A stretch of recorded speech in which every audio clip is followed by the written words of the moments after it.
Selamat menyaksikan video final presentasi permutasi UGM 2022.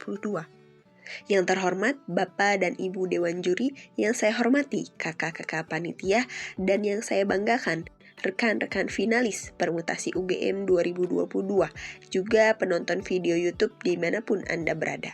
Saya, Hani Nur Hasanah, dan rekan saya, Yuni Nur Aini, akan menyampaikan paper kami yang berjudul Analisis Problem Solving Approach dan Proof Scheme Siswa dalam menyelesaikan masalah pada materi vektor. Potong rambut, pakai gunting. Cakep. Gunting hilang, harus dicari. Cakep. Matematika ilmu yang penting untuk dikaji juga dipelajari. Baik, selanjutnya saya akan menyampaikan mengenai peranan matematika. Matematika merupakan salah satu ilmu yang penting dalam setiap jenjang termasuk pendidikan dasar sampai pendidikan tinggi. Selanjutnya, matematika juga berperan penting dalam meningkatkan kemampuan berpikir siswa. Bahkan dalam penelitian Letham pada 2015 yang menyebutkan bahwa konsep matematis ternyata berperan penting dalam pengembangan cara berpikir siswa. Hal ini menunjukkan bahwa berpikir matematis perlu dikaji lebih lanjut. Selanjutnya, dalam Kemendikbudristek pada tahun 2022 menyebutkan bahwa dalam kurikulum merdeka terdapat elemen kecakapan. 2 diantaranya adalah pemecahan masalah juga pembuktian. Selanjutnya, penelitian pada tahun 2016 oleh Rahmawati menyebutkan bahwa siswa cenderung menghafal rumus dan algoritma langkah pengerjaan soal. Kemudian, pada tahun 2018, Pratama dan kawan-kawan menyebutkan bahwa siswa masih kesulitan dalam menyelesaikan topik vektor, terutama nilai, arah, operasi, pada pengurangan, penjumlahan, dan lain-lain. Nah, oleh karenanya, kami di sini sebagai peneliti tertarik untuk mengkaji pendekatan pemecahan masalah, terutama cara berpikir, yaitu pendekatan pemecahan masalah matematis dan skema pembuktian pada materi vektor. Saat ini kami akan menyampaikan mengenai landasan teori. Yang pertama adalah kurikulum merdeka. Kurikulum merdeka adalah kurikulum yang digunakan pada saat ini yang tersusun dalam kerangka yang fleksibel, sederhana, dan juga meningkatkan cara berpikir siswa dalam analisis, kreatif, dan kritis. Nah, hal ini menyebabkan kemampuan berpikir siswa akan meningkat sesuai yang dikemukakan oleh Anggaeni dalam penelitiannya pada tahun 2022 bahwa berpikir HOTS merupakan meningkatkan daya nalar analisis dan memaksimalkan teknologi juga temuan baru sehingga meningkatkan kinerja manusia. Berdasarkan teori Harel bahwa problem solving approach atau pendekatan pemecahan masalah dan proof schemes atau skema pembuktian termasuk ke dalam elemen pemecahan masalah matematis yang termasuk ke dalam tindakan cara berpikir. Nur Hasanah pada tahun 2019 mengkategorikan pendekatan pemecahan masalah menjadi 4 kategori: sangat baik, baik, cukup, dan kurang. Selanjutnya untuk kategori skema pembuktian terdapat 2 kategori, yaitu RPG dan PPG. Selain dari teori Harel, terdapat juga 5 pemecahan masalah matematis yang dikemukakan oleh Gagne. Yang pertama adalah menyajikan masalah. Yang kedua, menyatakan masalah dalam bentuk operasional. Yang ketiga, menyusun hipotesis untuk menyelesaikan masalah. Yang keempat adalah menyelesaikan masalah menggunakan hipotesis alternatif. Yang kelima, memeriksa kembali hipotesis dan memilih alternatif terbaik untuk mencapai pemecahan masalah yang efektif. Akhir, yaitu konten pembelajaran vektor. Ya, vektor di dalam kurikulum merdeka termasuk ke dalam elemen geometri. Namun, pada tahun 2017, peneliti oleh Al-Jubri menjelaskan bahwa pada penyelesaian masalah matematika terdapat kesulitan, diantaranya mengaitkan pada konsep aritmatik, geometri, dan aljabar. Selanjutnya, metode penelitian. Metode yang digunakan adalah metode eksploratif dengan pendekatan kualitatif, yaitu mengeksplorasi elemen kemampuan pemecahan masalah siswa pada materi vektor.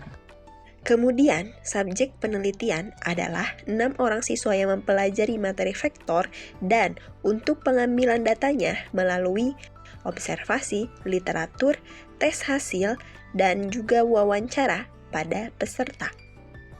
Instrumen tes yang digunakan yaitu dua soal berikut. Yang pertama, yang kedua. Selanjutnya kita akan masuk ke dalam pembahasan. Pembahasan yang pertama adalah pendekatan pemecahan matematis. Nah, disebutkan dalam tabel bahwa soal nomor 1 terdapat 1 siswa dengan kategori sangat baik, kemudian 3 siswa dalam kategori baik, dan 3 siswa untuk kategori cukup. Selanjutnya, untuk soal yang kedua terdapat 1 siswa dengan sangat baik, 2 siswa dalam kategori baik, 2 siswa dalam kategori cukup, dan 1 untuk kategori kurang. Baik, selanjutnya adalah contoh gambar dari penyelesaian siswa kategori sangat baik. Siswa mengerjakan dengan dua alternatif. Yang pertama yaitu langsung dengan substitusi vektor M dan N ke dalam masalah.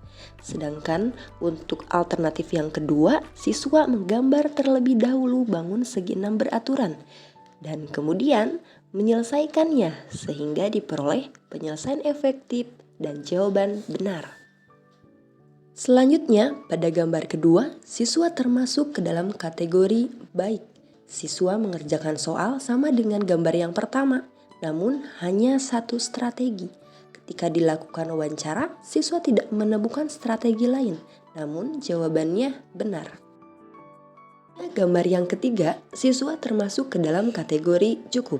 Alasannya karena siswa konsep awalnya sudah benar, tetapi siswa salah dalam substitusi vektor M, sehingga jawaban akhirnya salah. Sedangkan untuk kategori keempat, yaitu kurang, siswa sama sekali tidak menjawab soal dalam kertas yang kami sajikan. Dari hasil penelitian pendekatan pemecahan masalah, terdapat beberapa poin penting. Yang pertama, siswa menyelesaikan masalah dengan berbagai macam strategi. Yang kedua, pemilihan pendekatan tergantung dari sudut pandang melihat masalah tersebut yang disajikan. Untuk yang ketiga, terdapat hubungan yang positif antara pendekatan pemecahan masalah dengan solusi akhir atas jawaban siswa. Yang keempat, pendekatan pemecahan masalah yang sangat baik berdampak pada pemecahan masalah yang sukses dengan solusi yang tepat. Baik, selanjutnya kita akan bahas mengenai analisis skema pembuktian yang tercantum dalam tabel berikut sesuai dengan masing-masing kategori skema pembuktian. Berikut merupakan contoh gambar penyelesaian yang termasuk kategori RPG. Kemudian berikut contoh penyelesaian dari kategori PPG. Cara berpikir RPG maupun PPG menguasai konsep vektor dengan baik sehingga menghasilkan solusi yang tepat. Namun pada pendekatan pemecahan masalah, pembuktian ini harus dibuktikan secara umum, tidak hanya contoh-contoh saja. Ada beberapa kemungkinan siswa menyelesaikan masalah dengan salah karena yang pertama adalah ketidaktelitian siswa dalam operasi aritmatika dan aljabar. Yang kedua, siswa belum terbiasa memecahkan masalah soal analisis dan kesulitan siswa dalam mengkomunikasikan jawabannya. Yang ketiga, siswa belum memahami secara komprehensif penyelesaian masalah dengan menggunakan pendekatan matematis yang sudah dipelajari. Terakhir yaitu kesimpulan. Pada kategori pendekatan pemecahan masalah, pada umumnya tergolong kategori baik.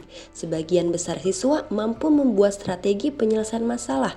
Namun setelah mendapatkan jawaban akhir, siswa cenderung tidak melakukan validasi jawaban tersebut. Dalam hasil skema pembuktian, siswa tergolong dalam RPG, yakni terfokus dalam solusi akhir.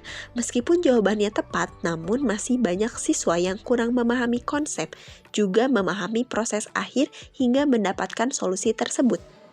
Dengan adanya hasil penelitian ini atau analisis dari penelitian lainnya memungkinkan tenaga pendidik untuk mengambil solusi terbaik, yaitu mengembangkan pada kurikulum Merdeka Belajar yang diharapkan pendekatan pemecahan masalah minimal kategori baik dan skema pembuktian haruslah PPG, Process Pattern Generalization. Sekian yang dapat kami sampaikan, terima kasih atas perhatiannya.